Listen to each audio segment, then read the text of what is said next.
All right, welcome to Tony's Vintage Club of the Week. This is my buddy, Tony Lovato. He has over 14,000 vintage clubs in his house. He is the absolute man when it comes to vintage gear. So we're gonna do a little series about all the crazy clubs he has in his house. So we're kicking it off today with this amazing set of Ben Hogans. Tell me about these clubs. These are the Ben Hogan Apex irons. Ben Hogan is one of my favorite clubs to collect, along with a few others. These were made in Japan and they were forged in Endo in Japan, and they are a awesome set of clubs to hit. I like redoing them. I like to match up the grips with the heads and the face, clean up all the ferrules and whatnot. It's just a thing I love to do. It's a passion, and passion is the word for it, because to have this many clubs, it's crazy. So these are Endo forged, which means that's the specialty forging house out of That's Japan. correct.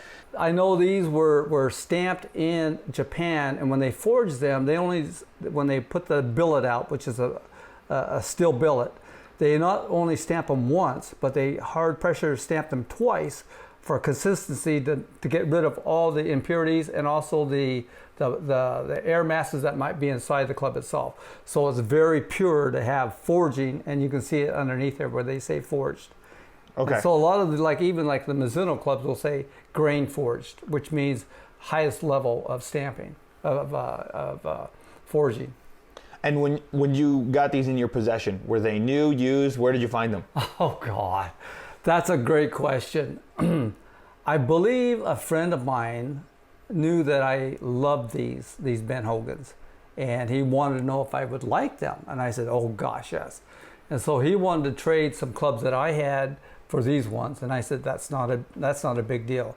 And the guy's a local guy here in town, and my name kind of gets around about what type of clubs I like to hit, and so my buddies always get a hold of me when they find something.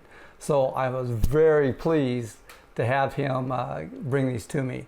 And I still have to hit these. Maybe Gabe will get a chance to hit them first before me, though. I've cleaned them up, put new grips on them, and made them look like new again. That's one thing I like to do. You still haven't hit them yet? No, I just don't get a chance to hit them all, because I'd be at the driving range all the time, and it's so hard to learn everything about them. Right. Because I want to hit all my clubs, and so it's a hard deal. Oh my gosh. You got to hit them. I know, we got to hit them. Right. I mean, it's just, they feel so good. They're Apex 4, so they're a stiff shaft. And I usually, I like regular flex, gets a little more ball flight from my path a little bit better. But I know Gabe is like an X100 stiff, or even more than that. But I'm sure he'll be able to conquer these very well. And so why do you like the Ben Hogan stuff particularly? Like why were you drawn to this kind of club? Ben Hogan has been a quality name in golf for such a long time. His history of Ben Hogan is phenomenal. It's untouched. You hear the name Ben Hogan, you know who he is. Oh, you can just say, hey, Ben, they know who you're talking about. You just say Hogan, they know who you're talking about. Right.